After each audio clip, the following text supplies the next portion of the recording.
La primera técnica, que es la silla vacía. Esta es una de las técnicas de la terapia gestal, que es más reconocida y una de las más utilizadas por terapistas gestálticos, debido a su sencillez y efectividad para liberar emociones.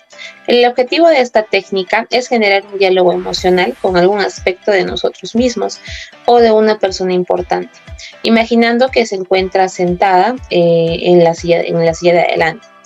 Ahora, hacer esto permite que la persona pueda trabajar con sus conflictos personales, internos e incluso interpersonales.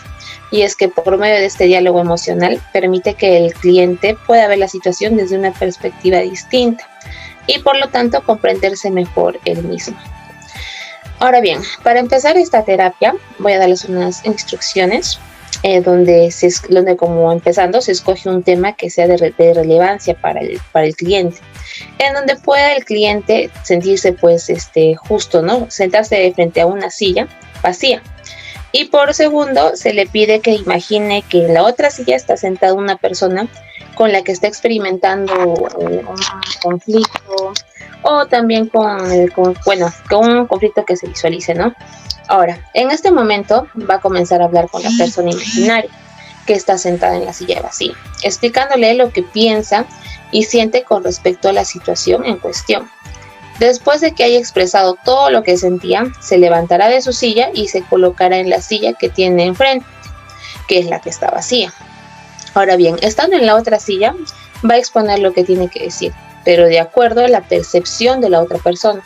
O sea, es decir, que si antes hablaba la persona activa, ahora hablará la parte pasiva.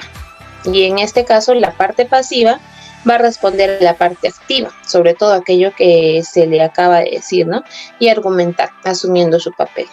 Ahora bien, la función del terapeuta es orientar a la persona por medio de la exploración de una conversación, con preguntas e ideas que pueden ayudar a reflexionar mejor. Ahora, la aplicación de esta técnica finaliza cuando la persona logra integrar esas dos polaridades suyas y le incorpora su personalidad, sin proyectarlas ni alinearlas. Vamos a continuar con la segunda técnica, que es la de asuntos pendientes. Esta técnica tiene el objetivo de trabajar con los asuntos que aún no han sido resueltos por el cliente y que de una u otra manera le limitan en una o más áreas de su vida. Puede ser que la persona no haya tenido ni tenga la oportunidad de expresar lo que sentía a otra, o que se trate de una persona que lamentablemente ya haya fallecido. Ahora, las instrucciones de esta técnica, como primero, se debe de organizar una especie de reunión o encuentro con la persona, hacia la cual el cliente tiene un determinado sentimiento o está enganchado. Para minorar el impacto también puede utilizarse con la técnica de la silla vacía, que ya le hemos mencionado, donde la persona se imaginará a la persona con la que tiene asuntos pendientes. Una vez que el cliente se siente listo, se le pedirá que exprese todo aquello que siente que no pudo expresar en el momento adecuado. Ahora bien, el objetivo es permitir que la persona se desahogue y exprese todo lo que necesita decirle al otro, aquello que nunca hizo o dijo, hasta que siente que no tiene nada más por decir. Una vez que el cliente no tenga nada más que expresar a la otra persona, se le cuestionará acerca de su capacidad para dejar ir o para despedirse, ¿no? Si en el caso la persona ha fallecido. Del asunto en cuestión más que nada.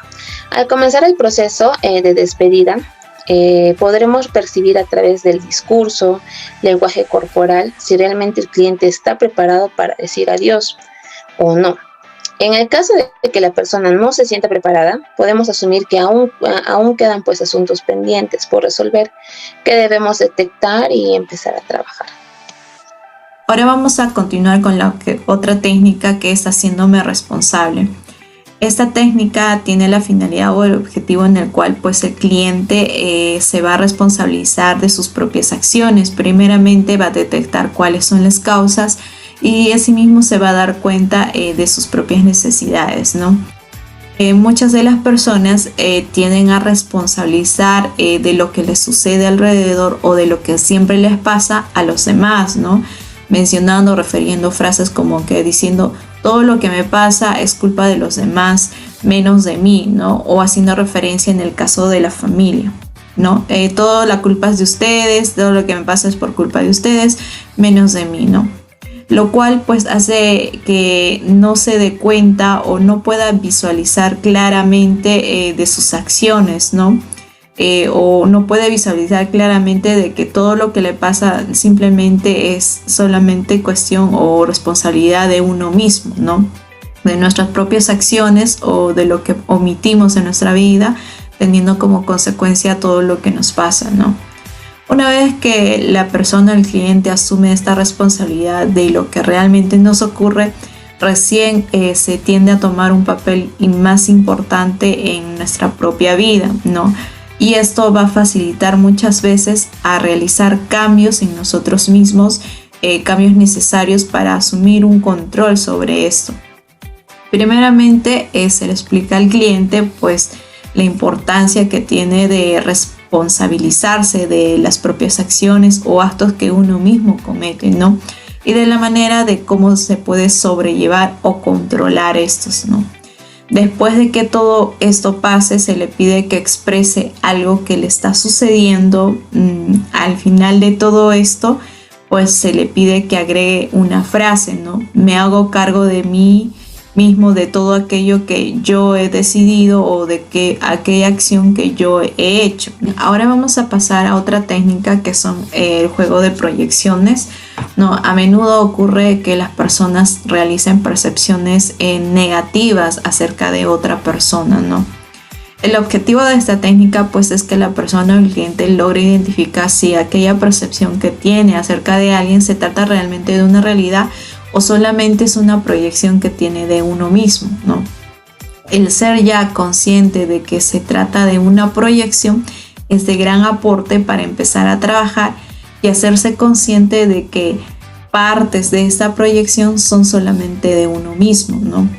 De manera que a partir de ahí se podría trabajar y poder mejorar o lidiar con uno mismo, ¿no? Las percepciones que uno mismo resalta o ve que tiene de uno mismo. Esta es una de las técnicas más recomendables cuando el cliente mantiene su atención o su percepción en otra persona, de manera que hace percepciones o juzga negativamente y constantemente por las acciones que comete la otra persona, ¿no? Es aquí donde se aprovecha cuando el cliente haga un juicio de valor negativo hacia la otra persona. Se puede hacer lo siguiente: se le puede pedir que represente, por ejemplo, a una persona que no sea tanto de su confianza, que le genere desconfianza, ¿no? Que imite a una persona que ella conozca, lo cual le será de gran ayuda para descubrir de dónde proviene este conflicto interno que tiene uno mismo, ¿no? Después de todo esto, se le pregunta si pudo verse reflejado en alguno de esos rasgos que describió de esta persona a quien imitó. Y en relación a todo esto, pues se le hace una reflexión acerca de ello, ¿no? De esto trataría el juego de proyecciones, ¿no? Reflejado en la otra persona, ¿no? Mediante una imitación, una suposición. La otra técnica, que es el juego de roles. El objetivo de esta técnica pues es que el cliente o la persona pueda comenzar a desarrollar su polaridad inhibida y comience a liberar la energía que estaba siendo contenida en ella para ampliar sus recursos, ¿no? Muchas veces, las personas no han tomado contacto en este aspecto de ellos mismos con el que cuentan y lo han tenido reprimido por mucho tiempo, ¿no? En esta técnica se le pide al cliente pues que juegue el papel de la polaridad inhibida. Es decir, por ejemplo, si se trata de una persona que es sumamente tímida, pues se le pide que juegue a un papel de una persona que es muy extrovertida. Este juego se puede llevar a cabo en sesiones tanto de terapia individual como grupal, pero lo más recomendable es que sea de manera grupal, ya que el efecto es positivo y se produce en la persona, tiene un mayor efecto, ¿no? Finalmente, después de llevar varias veces estas sesiones, la persona va a lograr desbloquear esa energía que lo tenía latente de su otra polaridad pues va a llegar a tener o equilibrar su polaridad, ¿no? Esa energía va a tender a equilibrarla. Continuando con la exposición, hablaremos acerca de la exageración. Esta tiene como finalidad facilitar la apertura de los sentimientos o emociones que la persona tiene guardados como inconscientes, que muchas veces están o se pueden ver o se pueden apreciar mediante gestos, algunos movimientos involuntarios, etcétera, inclusive en la propia palabra del cliente. Entonces, el ejercicio que vamos a hacer a continuación sería explicarle esta pequeña teoría al cliente y de esta forma decirle algunas palabras o algunos ademanes que nosotros hayamos notado del cliente y pedirles que por favor lo sobreexagere. Por ejemplo, si se trata de un ademán, que lo sobreexagere y que se dé cuenta de este movimiento y que se dé cuenta además del significado que hay detrás de este. De la misma forma podríamos hablar de alguna frase o alguna palabra. Esta persona tendrá que decir esta palabra o esta frase en voz muy alta, de tal forma que se dé cuenta de lo que está tratando de decir con esa palabra o con esa frase y de esa forma reconocer el significado. Esto ayudaría mucho al cliente. Por otro lado, vemos lo que es la proyección y la identificación. Esta otra técnica tiene una finalidad más o menos similar, pero se centra en lo que es en los sueños, sobre todo en los sueños. Entonces, lo que vamos a hacer con el cliente es que nos cuente un sueño que haya sido muy importante para él, y una vez teniendo esto le vamos a pedir que identifique al personaje más importante de su sueño. Una vez tengamos a ese personaje muy importante, le vamos a pedir que por favor se ponga en los zapatos o se ponga desde la perspectiva de ese personaje, es decir, que actúe como si fuese ese personaje, y además le preguntamos cómo pensaría, qué sentiría o qué pasaría o cómo lo llevaría si fuese ese personaje en ese sueño. De esta forma la persona lo que va a hacer es interiorizar las emociones o la perspectiva de la otra persona, puesto que está desde la perspectiva de otro personaje, ¿no? De un personaje X, pero que realmente es importante en el sueño. Entonces va a permitir al cliente empatizar, va a permitir al cliente conocer sus propias emociones o los sentimientos que tenga reprimidos, y le va a ayudar mucho en el proceso terapéutico, por supuesto. Tenemos la llamada técnica del yo-tú. Esta se puede aplicar de manera grupal y mayormente se le suele recomendar a las personas que no mantienen la mirada fija cuando están hablando con alguien, ¿no? Esto puede generar que la conversación se empobrezca y haya como una especie de brecha entre las dos personas. ¿Cómo se utiliza esta técnica? Primero, a la persona que suele evitar la mirada se le pide que la mantenga mientras la otra persona le está comunicando algo. En ese instante se le dirá que piense en lo que está experimentando, ¿no? Entonces se le preguntará, por ejemplo, ¿crees que lo que le estás diciendo lo está comprendiendo realmente? ¿Qué sientes cuando hablas con alguien sin evitar la mirada? Y así, ¿no?